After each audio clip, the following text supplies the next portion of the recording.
Është prezantuar në Shkodër dokumentari Kol Idromeno, ura mes perëndimit dhe lindjes, arti, identiteti dhe trashëgimia. Një prodhim i autorit dhe regjizorit Vranin Gecaj, i cili sjell në vëmendje figurën shumë dimensionale të Kol Idromenos. Është i projektuar nga Idromenu.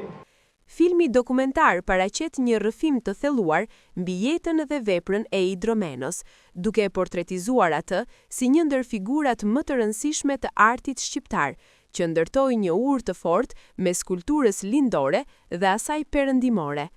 Përmes këtij produksioni, publiku njihet me dimensionet e tij si arkitekt, piktor, artist dhe muzikant, si dhe me ndikimin e tij të qëndrueshëm në identitetin kulturor kombëtar.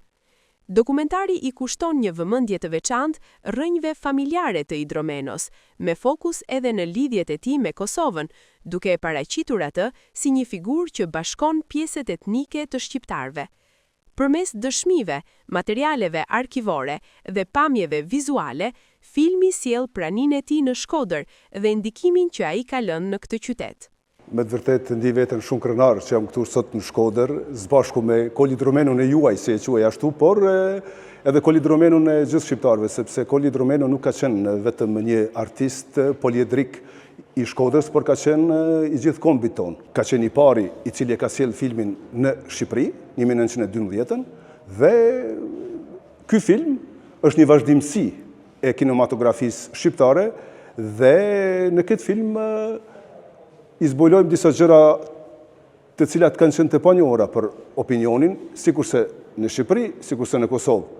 Sepse kufiri artificial shqiptaro-shqiptar i kishte ndarë familjen në dyshe. Pas ndarjes 1948 mes shtetit ish Jugosllav, i cili kishte okupuar Kosovën dhe Shqipërisë, u ndërprerën marrëdhëniet dhe familja u nda në mes dhe nuk kishin komunikim njëri me tjetrin.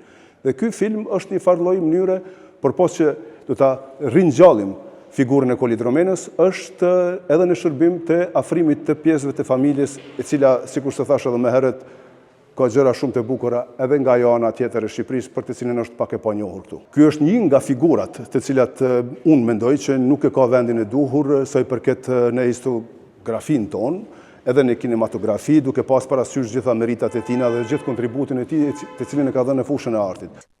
Një element i veçantë i këtij dokumentari janë historitë e panjohura më parë, të cilat publikohen për herë të parë, duke ofruar një perspektivë të re dhe më të prekshme mbi jetën dhe trashëgiminë e Kol Idromenos.